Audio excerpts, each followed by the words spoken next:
1 जुलाई 2018 दिल्ली, बुराड़ी का बसंत नगर, गली नंबर 4 और एक 3 मंजिला बिल्डिंग। सुबह 7 बजे के आसपास पड़ोसियों को कुछ गलत फील होता है क्योंकि दुकान भी नहीं खुली थी और उनका रूटीन खराब चल रहा था।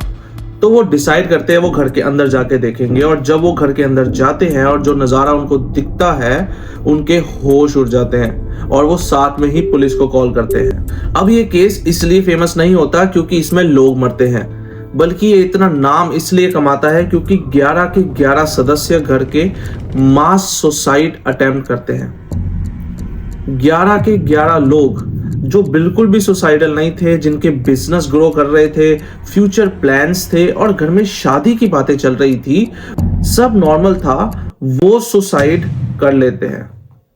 आज की वीडियो में मैं तुम्हें पूरी कहानी बताऊंगा कि आखिर इस परिवार में चल क्या रहा था, जो डायरी मिली उस पे क्या क्या लिखा था और क्यों, और ये भत पूजा और भत तपस्या का क्या मतलब है, और सबसे इंपॉर्टेंट बात, परिवार को ऐसा क्यों लग रहा था कि वो मरेंगे नहीं।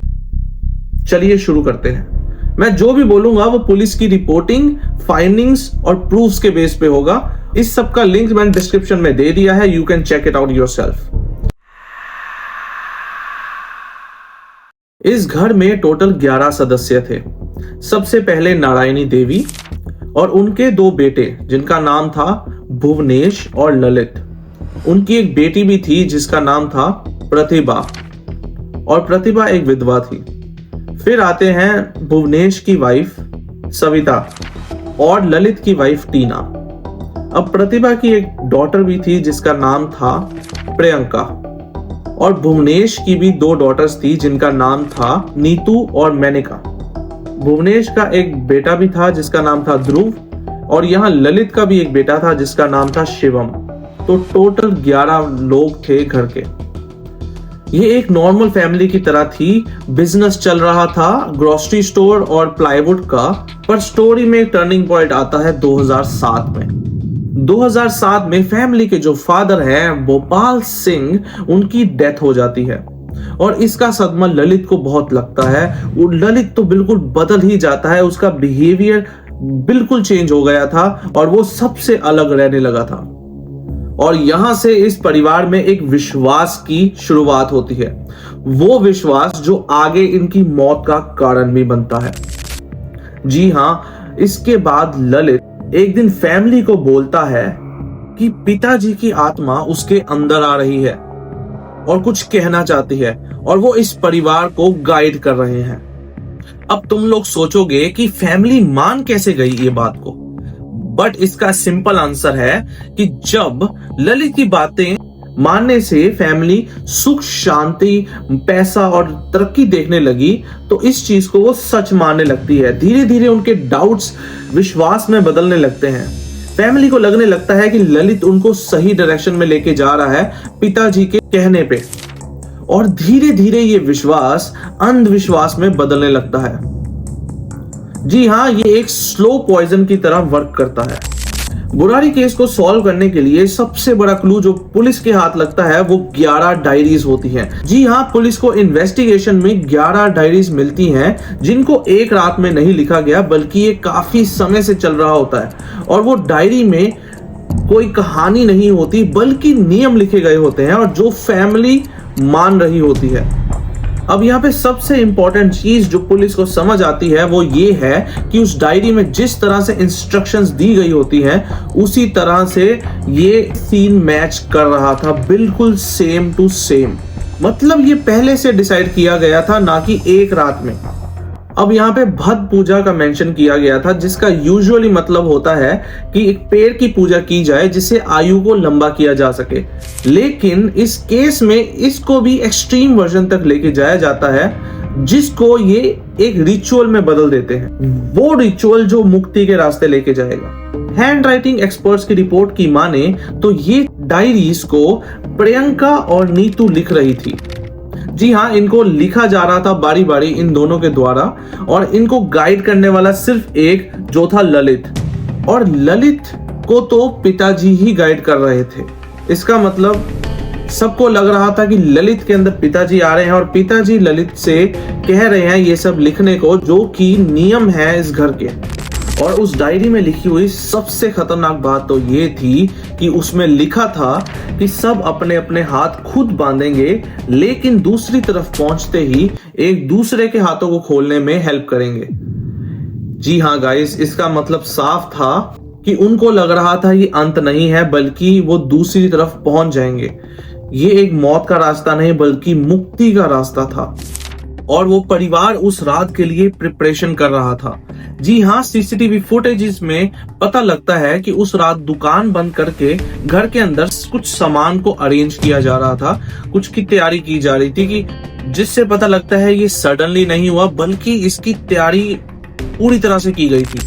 अब यहाँ पे पुलिस इन्वेस्टिगेशन का फोकस शिफ्ट करती है इस चीज पे कि क्या ये अंदर वाले इंसान का काम है या बाहर के किसी इंसान ने किया है।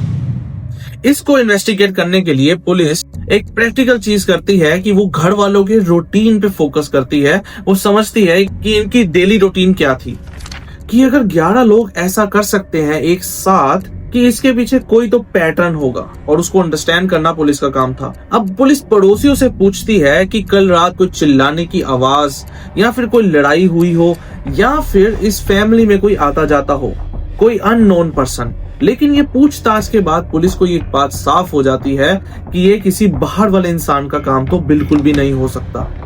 अब पुलिस का नेक्स्ट स्टेप था कि उनके फोन कॉल्स, मैसेजेस और लास्ट कुछ दिनों के प्लान्स को अंडरस्टैंड किया जाए। अब यहाँ पर एक बहुत हैरानी की बात निकलती है कि अगर कोई इंसान कुछ दिनों में सुसाइड अटेम्प्ट करने वाला हो, तो या तो उसका इमोशनल ब्रेकडाउन होता है, या वो अकेले रहने लगता है, या वो गुड बाय करने जैसी बातें करने लगता है।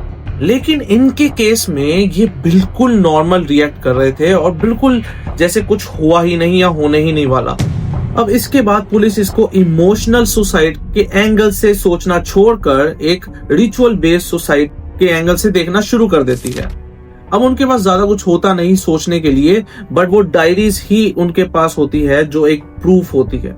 अब इस चीज को समझने के लिए कि फैमिली ने प्रेपरेशन किस टाइम स्टार्ट की, पुलिस सीसीटीवी कैमरा का सहारा लेती है, और सीसीटीवी कैमरा में देख के उन्हें पता लगता है कि उस दिन वो परिवार ऐसे तैयारियां कर रहा था जैसे कोई दिवाली में सजावट कर रहा हो। बल्कि ये सोचने में डर लगता है कि एक परिवार पूरी तरह से इस सोच में ऐसे डूब गया था कि वो इसको त्योहार की तरह मना रहा था, एक प्रेपरेशन कर रहा था उस दिन। और इन सब की एक ही वजह थी, वो ललित। जी हाँ, वो ललित ही था इस सोच को इस घर में लेके आ रहा था कि पिताजी गाइड कर रहे हैं। और इसकी सबसे खतरनाक बात ये थी कि ये अंधविश्वास डर के बेस पे नहीं चल रहा था, बल्कि उम्मीद के बेस पे चल रहा था। उम्मीद, जी हाँ, उम्मीद के बेस पे कि सब ठीक हो जाएगा, उन्हें कुछ नहीं होगा, दूसरी तरफ उन्हें पिताजी मिलेंगे, सब बच जाएंगे। इस तरह की बातें उस किताब में लिखी गई थी। अब सबसे टफ क्वेश्चन पुलिस के दिमाग में ये आ रहा था कि अगर सारे परिवार को लग रहा था कि वो बच जाएंगे, फिर भी किसी ने लास्ट मिनट कोशिश क्यों नहीं की रुकने की।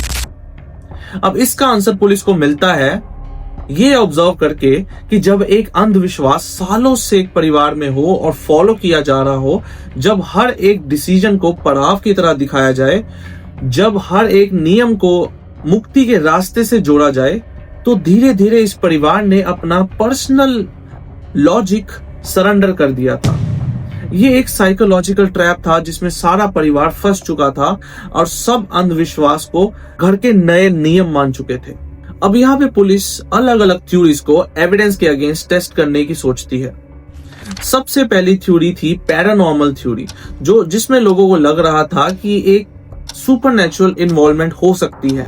लेकिन जब डायरीज को सामने रखा जाता है तो उससे साफ पता लगता है कि एक ह्यूमन बिहेवियर पैटर्न है रादर देन कि एक पैरानॉर्मल एक्टिविटी हो सकती है। अब अगर सोचा जाए कि कोई तांत्रिक ने ये किया है या फिर ये एक मर्डर भी हो सकता है, तो इसके अगेंस्ट हम सोचते हैं कि डायरीज को इतने सालों से मेंटेन किया गया है, प्लस जो सीसीटीवी फुटेजेस मिली हैं जिसमें परिवार को प्रेपरेशन करते हुए दिखाया गया है, इससे ये थ्योरीज भी फीकी पड़ जाती है। इससे सवाल ये नहीं पैदा होता कि उन्हें किसने मारा, बल्कि उन्हें कौन गाइड कर रहा था। अब हम उस रात को समझते हैं। 30 जून 2018 की वो रात, बाहर सब कुछ नॉर्मल था, लेकिन भाटिया परिवार के घर के अंदर एक अजीब सी खामोशी थी। अब जब सुबह पुलिस अंदर जाती है तो जो नजारा उन्हें देखने को मिलता है, उनका दिमाग फ्रीज हो जाता है। वो नजारा इतना भयानक था कि वो एक हॉरर मूवी से कम नहीं लग रहा था। घर के 10 लोग फांसी लगा के लटके हुए थे एक साथ, और एक नारायणी देवी थी जो उन्हें अलग मिलती है। अब यहां से बुरारी केस का सबसे डिस्टर्बिंग पार्ट शुरू होता है। अब 10 लोग एक साथ लटके हुए मिलते हैं और पुलिस एक पैटर्न नोटिस करती है कि चेहरे ढके गए थे, कईयों के कान बंद किए गए थे, कईयों की आंखें बंद की गई थी और हाथ पैर बांधे गए थे। ये सिर्फ एक सीन नहीं लग रहा था, बल्कि ये एक मैसेज था। मुंह बंद करने का मतलब था कि कोई आखिरी मोमेंट में बोल ना सके। कान बंद करने का मतलब था कि वो सुनकर घबरा ना जाए, और हाथ पैर बांधने का मतलब था कि कोई लास्ट मिनट डर कर क्रिया को भंग ना कर दे। अब इन 3 चीजों से हमें ये समझ आता है कि कोई रास्ता ही नहीं दिया गया किसी को इस क्रिया को तोड़ने का या भंग करने का।